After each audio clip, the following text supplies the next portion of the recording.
Vă invit azi să explorăm Sighișoara, un oraș fermecător, care ne așteaptă să-l descoperim. Odată ajuns în Sighișoara, te sfătuiesc să-ți lași mașina în parcarea din centrul orașului și să explorezi cetatea pe jos. Este o experiență pe care nu vrei să o ratezi.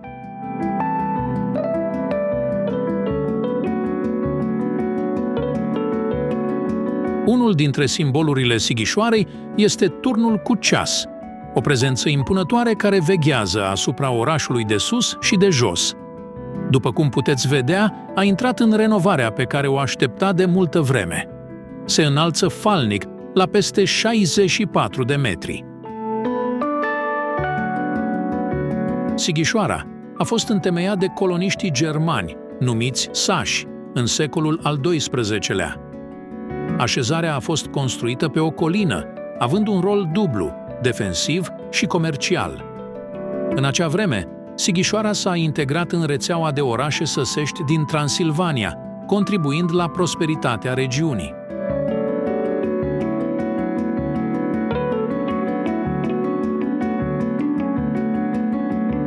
Spre deosebire de celelalte turnuri din cetate, care au fost administrate de bresle, turnul cu ceas a aparținut de-a lungul timpului autorităților locale, fiind chiar sediul sfatului orășenesc. De la baza turnului, te poți aventura prin labirintul de străduțe pietruite, descoperind comori arhitecturale la fiecare pas. În față ne întâmpină Casa Venețiană, iar în stânga se află Casa Vlad Dracul sau Casa cu Dragon. Este una dintre cele mai vechi clădiri civile din cetate. Vlad al II-lea, fiul lui Mircea cel Bătrân și domnitor al țării românești, s-a mutat la Sighișoara în 1431. Aici a fost primit în Ordinul Dragonului, de unde și supranumele Dracul. Se spune că Vlad Țepeș, fiul lui Vlad al II-lea, s-a născut chiar în această casă. Totuși, nu există dovezi certe care să confirme nașterea lui Vlad Țepeș în Sighișoara. Chiar lângă turnul cu ceas se află Biserica Mănăstirii, de curând renovată. În trecut, acest loc sacru era celebru în perioada medievală. Inițial, a fost o biserică dominicană, menționată chiar și în recomandările papei ca destinație de pelerinaj pentru cei în căutare de indulgențe. Cu toate că a suferit modificări de-a lungul timpului, acum servește cultul luteran, după ce sașii s-au alăturat acestei religii. Așadar, lasă-te purtat de istorie și bucură-te de frumusețea acestui loc încărcat de însemnătate spirituală.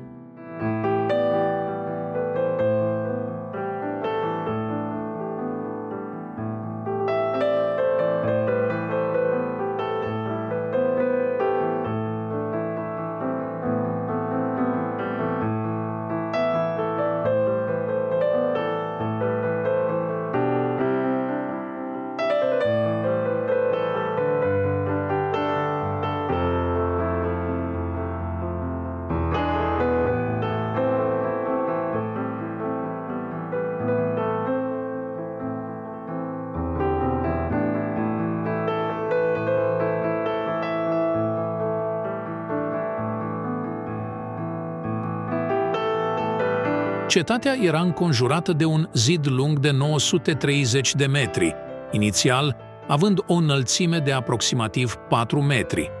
Cu timpul, înălțimea zidului a fost crescută în unele locuri până la 14 metri. Construcția acestui zid a avut loc între secolele al XIV-lea și al XVII-lea, în principal pentru a oferi protecție împotriva atacurilor turcești. Zidul dispunea de 14 turnuri, dintre care doar 9 au supraviețuit până în prezent. Aceste turnuri nu numai că serveau drept puncte de apărare, ci și ca sedii pentru diversele bresle meșteșugărești din Sighișoara.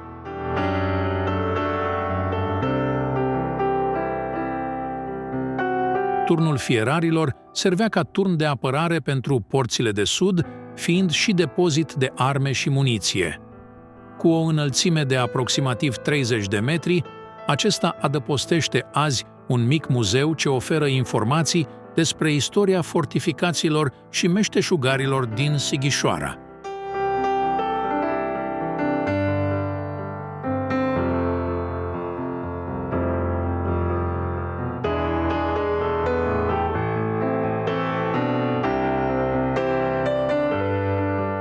Piața centrală era punctul principal de atracție al cetății în trecut și rămâne la fel și acum, deși nu mai are aceeași importanță în viața de zi cu zi a locuitorilor de astăzi.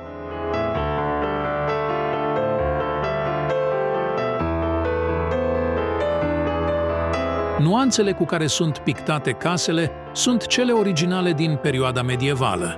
În timpul restaurărilor, varul a fost îndepărtat până la primul strat, iar culorile inițiale au fost descoperite și apoi copiate cu grijă.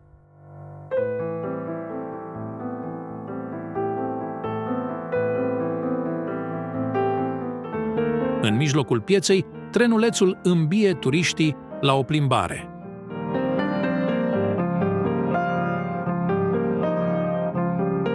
Catedrala romano-catolică Sfântul Iosif.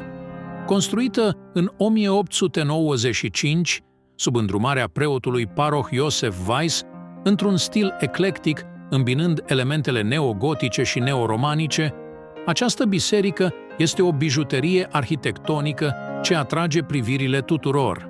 Această construcție a fost ridicată pe locul unei biserici mai vechi din Evul Mediu, care a fost inițial a surorilor dominicane și ulterior a fraților franciscani, după reforma din 1723. Nava se întinde pe o lungime de 30 de metri, absida semicirculară, un transept și un turn clopotniță impunător. Catedrala emană o prezență impresionantă în peisajul urban. Sfințită de episcopul Transilvaniei Franz Lonhardt, catedrala rămâne un simbol al credinței și al istoriei locale.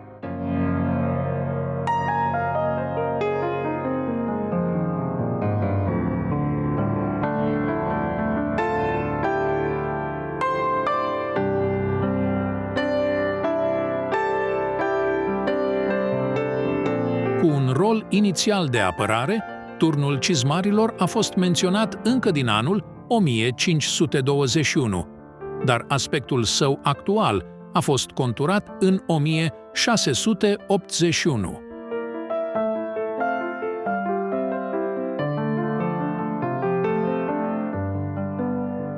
Deși are o istorie îndelungată și interesantă, acest obiectiv nu este deschis pentru vizitare în prezent, fiind folosit ca sediu pentru un post de radio local.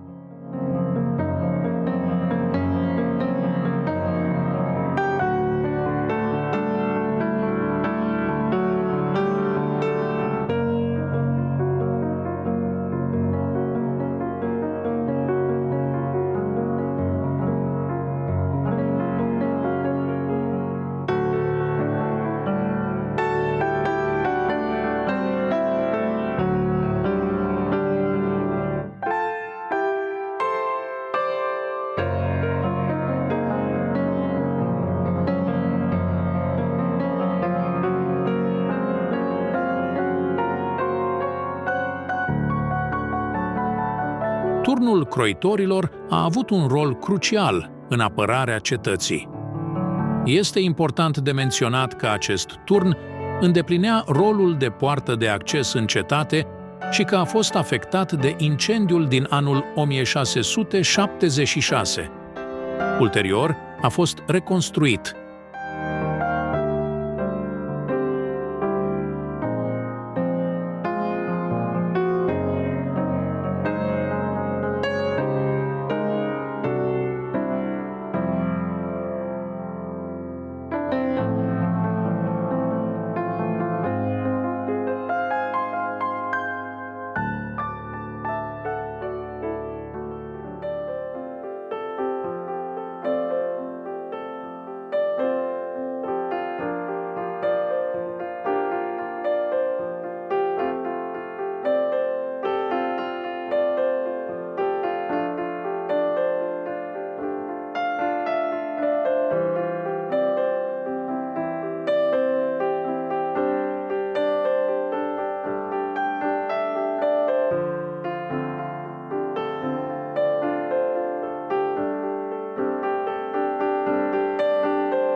Turnul Cojocarilor, o construcție impresionantă cu 4 etaje, situată la Poarta Törle, care împreună cu celălalt turn formează un sistem de apărare important pentru poartă.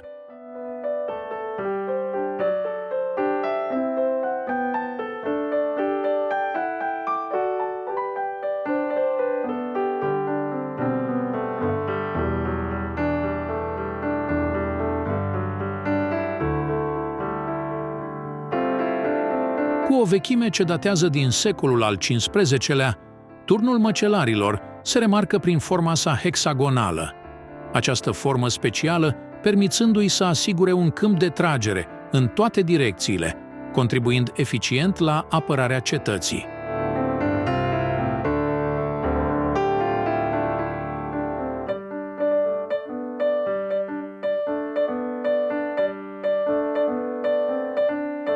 La stânga pieței cetății, la capătul străzii Școlii, vei găsi o scară cu acoperiș de lemn ce urcă până pe dealul Școlii.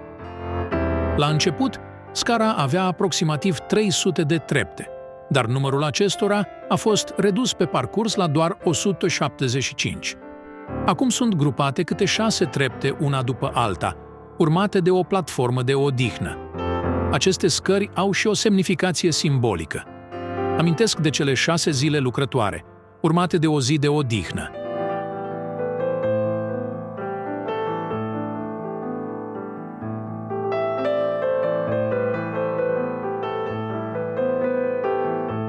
La capătul scării acoperite se profilează cele 2 clădiri emblematice, școala din Dial, azi liceul Josef Haltrich,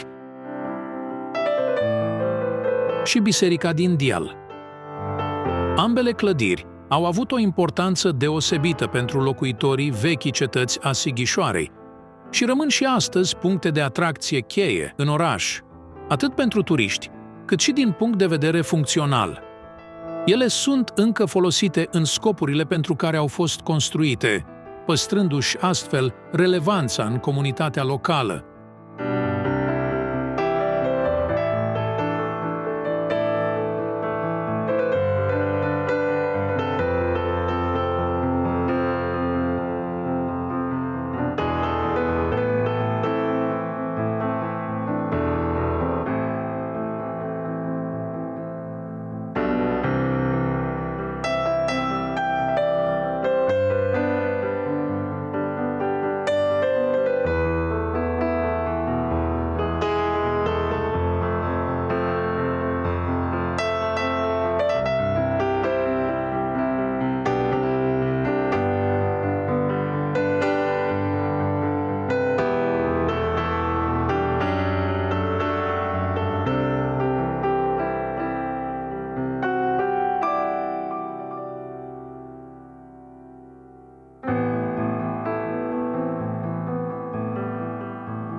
Au trecut 740 de ani de la prima atestare documentară a cetății Sighișoara, iar de când a fost inclusă în Patrimoniul Mondial UNESCO, au trecut 11 ani.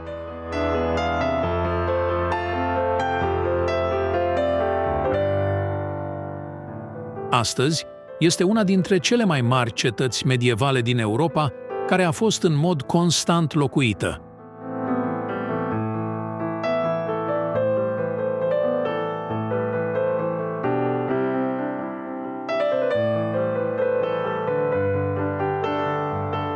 Cetatea a fost colonizată de sași în perioada medievală, iar mai târziu a trebuit să facă față invaziilor, epidemii de ciumă, cutremure și incendii. Un incendiu devastator, în 1676, a distrus 70% din cetate. După refacere, orașul a cunoscut o perioadă de dezvoltare, dar Marea Unire din 1918 a adus schimbări majore în structura de putere.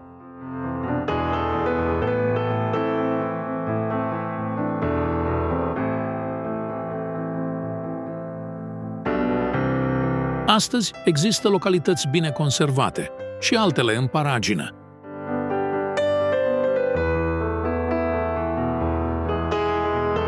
În urma evenimentelor, multe locuri rămân să amintească de vremurile trecute, atrăgând turiști și sporind farmecul orașului pe străduțele sale.